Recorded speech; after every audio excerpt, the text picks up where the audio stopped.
Assalamualaikum warahmatullahi wabarakatuh. Mari kita awali dengan membaca basmalah. Bismillahirrahmanirrahim. Kali ini kita akan belajar menggunakan kamus. Dalam mempelajari bahasa, kamus sangatlah penting, yakni untuk mengetahui dan mencari terjemahan suatu kata atau mufradat. Jadi detailnya kali ini kita akan mempelajari bagaimana cara menggunakan kamus atau cara mencari terjemahan suatu kata di dalam kamus. Kamus Arab merupakan salah satu pendukung belajar yang wajib dimiliki oleh setiap siswa yang sedang belajar di sekolah yang sedang mempelajari bahasa Arab. Di antara cara untuk meraih sukses dalam belajar bahasa Arab adalah kita harus sering-sering membuka kamus. Praktisnya, coba ambil sebuah artikel berbahasa Arab. Kemudian kita terjemahkan. Jika ada kata yang belum kita ketahui artinya, maka kita coba cari di kamus. Dengan cara ini, insya Allah kemampuan bahasa Arab kita akan meningkat tajam, terutama terkait dengan wawasan mufradat kita. Bagi pelajar pemula, kosakata bahasa Arab di dalam beberapa kamus cukup sulit untuk dicari. Hal ini dikarenakan kurangnya pemahaman terhadap sistem tata bahasa Arab yang memiliki bentuk kalimat atau sigot yang lumayan sulit.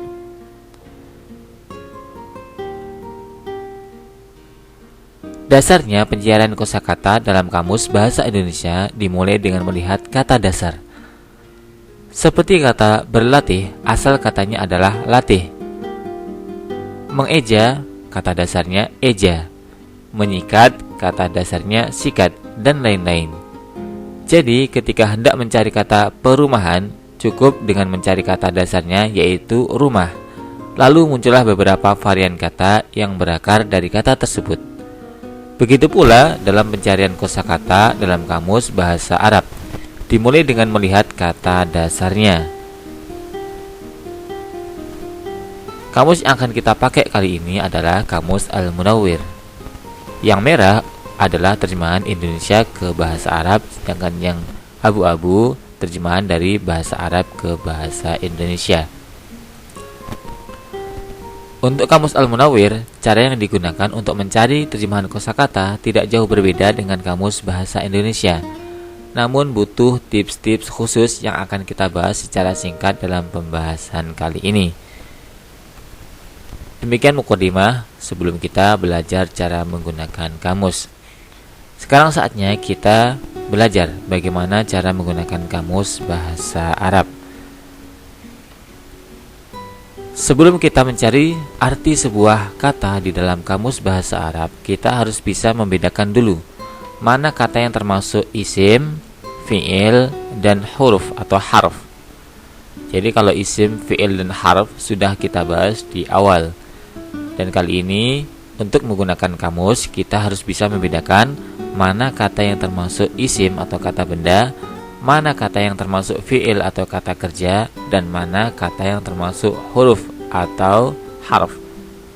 Karena cara mencarinya, cara mencari isim, cara mencari fi'il, dan cara mencari harf di dalam kamus berbeda. Yakni cara menentukan kata dasarnya berbeda.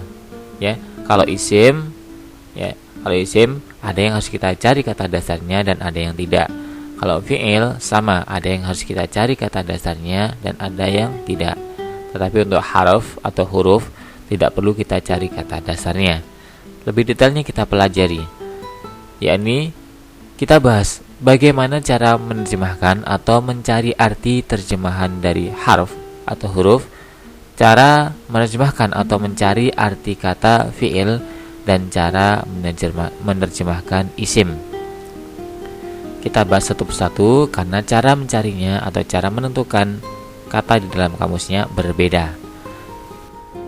Sekarang saatnya kita akan belajar bagaimana cara menerjemahkan huruf atau mencari arti kata huruf di dalam kamus. Untuk mencari arti sebuah huruf atau kata bantu, cukup cari di huruf hijaiyah paling depan yang terdapat pada huruf yang ingin kita cari artinya. Misalnya huruf min.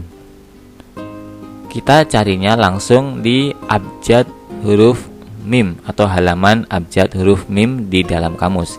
Kemudian kita cari yang sambungannya nun, maka kita akan temukan artinya adalah dari. Contoh kedua, kata ila. Kita cari di dalam kamus di halaman abjad huruf alif atau hamzah yang bersambung dengan lam dan ya, maka kita akan temukan artinya ke. Contoh ketiga, waro'a.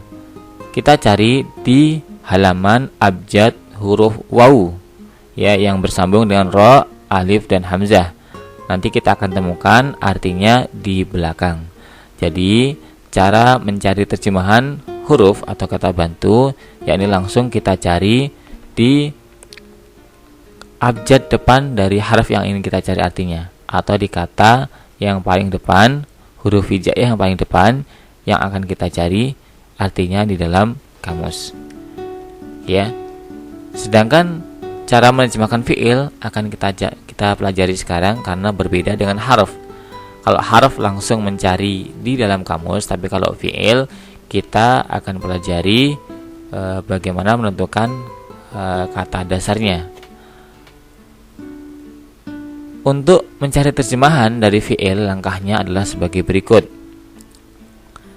Yang pertama, kita cari terlebih dahulu, ya, huruf fa fiilnya, ain fiilnya, dan lam fiilnya. Jadi kita cari kata dasarnya dengan menentukan mana yang fa fiil, ain fiil, dan lam fiil. Kemudian yang kedua, kita kenali polanya. Apakah termasuk fiil sulasi mujarad atau mazid? Apakah termasuk kata kerja yang 3 huruf atau 3 huruf lebih? Dan yang ketiga, ubah pola ke fiil madhi untuk orang ketiga laki-laki tunggal. Jadi kata yang kita cari kita rubah ke fiil madhi atau kita cari kata dasarnya, ya, karena fiil madhi ini adalah kata dasar dari fiil madhi untuk bentuk orang ketiga laki-laki tunggal. Nah, baru kita cari di kumpulan kata yang diawali oleh huruf fa fiilnya. Ya, untuk cara menerjemahkan fiil akan kita pelajari nanti, ya, setelah kita belajar tasrif fiil, ya, di pertemuan berikutnya. Jadi untuk menentukan kata dasar fiil nanti akan kita pelajari pada pertemuan berikutnya. Kemudian misalnya contoh saja, ya, dari kosakata fiil, misalnya kita akan mencari kata yaktubuna. Yaktubuna, maka kita cari kata dasarnya dulu, ya. Yaktubuna itu berasal dari kata kataba. Nah, nanti kita cari di dalam kamus yang awal katanya atau abjadnya adalah kaf, ya. Cari di halaman yang abjadnya kaf.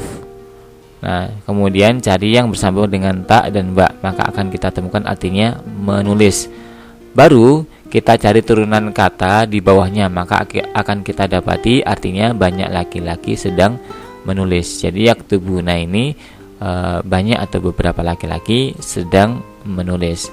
Jadi kita cari kata dasarnya dulu, baru kita cari turunannya, turunan arti katanya di bawahnya, maka akan kita temukan kata yaktubuna. Jadi untuk prosesnya, ya, proses pencariannya akan kita bahas nanti setelah kita belajar tasrif fi'il, ya. Kemudian yang ketiga, cara menerjemahkan isim atau kata benda.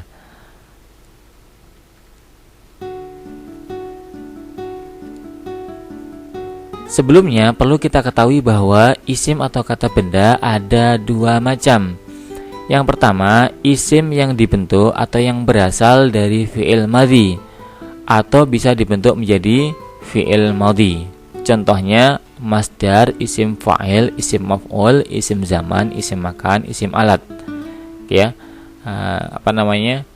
isim-isim berikut ini adalah kata benda yang berasal dari kata kerja. Ya, maksudnya gimana? Misalnya dari kata duduk, ya, kalau kata bendanya adalah orang yang duduk. Melihat, orang yang melihat, dan seterusnya, gitu ya. Nah, untuk kata benda yang berasal dari fi'il madhi tidak kita bahas kali ini, tapi kita bahas nanti setelah belajar tasrif. Kemudian yang kedua, isim yang tidak berasal dari fi'il madhi atau tidak bisa dibentuk menjadi fi'il madhi. Isim ini kita dengar dari orang Arab, ya, sudah seperti itu, sudah dari sananya sudah begitu. Contohnya najmun, bintang, qamarun, bulan, nahrun, sungai, qalamun, kitabun, babun, ainun, dan seterusnya. Jadi kata benda yang kedua adalah kata benda yang memang dari sananya, dari Arabnya seperti itu, ya. Jadi bukan dari fi'il madhi, ya. Jadi ada dua. Yang pertama yang berasal dari fi'il madhi, ya, dan yang kedua adalah kata benda umum, ya, yang memang berasal dari Arab sana, katanya seperti itu. Nah, cara menerjemahkannya berbeda. Kalau yang berasal dari fi'il madhi dan fi'il mudhari' berbeda. Nah, tapi sebelum menerjemahkan, misalnya kalau isim tersebut atau kata tersebut adalah menggunakan alif lam, maka alif lamnya dibuang dulu, ya. Buang dulu alif lamnya. Misalnya dari kata al-qamaru, kalau mencari di dalam kamus alif lamnya dibuang dulu. Jadi tidak dicari di huruf alif, tidak akan kita temukan selamanya. Misalnya al-muslimu, jadi alif lamnya dibuang dulu, baru cari di kata muslimun, gitu ya. Jadi pertama sebelum kita cari, kita buang alif lamnya terlebih dahulu. Tapi kalau tidak ada alif lamnya, langsung kita cari di kata yang pertama atau huruf hijaiyah yang pertama dari kata tersebut. Nah, kemudian untuk isim yang jenis pertama tadi yang berawal dari fi'il madhi, maka caranya kita ubah dulu menjadi fi'il madhi, ya, kemudian ikuti langkah-langkah yang sama dalam menerjemahkan fi'il. Tapi di langkah akhir kita terjemahkan isim sesuai dengan polanya. Misalnya isim fa'il kita terjemahkan yang me, yang isim maf'ul kita terjemahkan yang di, dan lain-lain. Jadi misalnya setelah melewati beberapa langkah dari mencari terjemahan fi'il, kita dapati bahwa kata nasirun artinya yang menolong, nasoro artinya pertolongan, mansurun artinya yang ditolong, dan lain-lain. Nah, untuk lebih jelasnya nanti akan kita bahas secara khusus setelah kita belajar tasrif. Sedangkan untuk isim yang kedua, caranya sama dengan cara menerjemahkan huruf atau harf, yakni cukup cari di huruf hijaiyah yang paling depan yang terdapat pada huruf yang ingin kita cari artinya. Misalnya kata jabalun, ya, jabalun cukup kita cari di halaman abjad huruf jim, ya. Baru kita cari yang turunan artinya ke bawah yang nyambung dengan ba dan lam, maka akan kita temukan artinya gunung. Kemudian kata qamarun kita cari di kamus, ya, di halaman abjad huruf qaf, ya. Nah, baru kita cari yang sambungannya dengan mim dan ro, maka akan kita temukan artinya adalah bulan. Jadi untuk jenis yang kedua, ya, yang tidak berasal dari fi'il madhi, ya, atau kata benda umum, maka cara mencarinya mudah. Jadi langsung kita cari di abjad huruf pertamanya, ya, huruf pertama dari kata yang akan kita cari. Oke, jadi kali ini yang kita coba adalah kata benda, ya, kata benda dan harf yang dia tidak membutuhkan pencarian kata dasarnya. Sedangkan yang kosakata yang perlu mencari kata dasarnya akan kita bahas pada kesempatan berikutnya. Sekarang kita akan praktekkan mencari arti kata di dalam kamus, yakni kata yang tidak memerlukan pencarian kata dasarnya. Coba carilah terjemahan beberapa kata berikut di kamus. Yang pertama on, kemudian fi, tahta, haula, bahrun, hajarun, mustashfa, fuhairatun, syamsun, madinatun, wazirun, romalun. Coba cari terjemahan arti kata-kata berikut di dalam kamus. Nah, kata-kata berikut adalah kumpulan harf dan kata benda atau isim yang bukan berasal dari fi'il madhi. Jadi untuk mencarinya langsung dicari di abjad ya, kata yang pertama. Misalnya an, kita cari di halaman abjad ain yang bersambung dengan nun, maka nanti akan kita temukan artinya. Kemudian fi, kita cari di halaman abjad fa bersambung dengan ya. Tahta, kita cari di halaman abjad huruf ta bertemu dengan ha dan ta, gitu ya, dan seterusnya. Silakan coba cari di dalam kamus, cari terjemahannya. Selamat mencoba.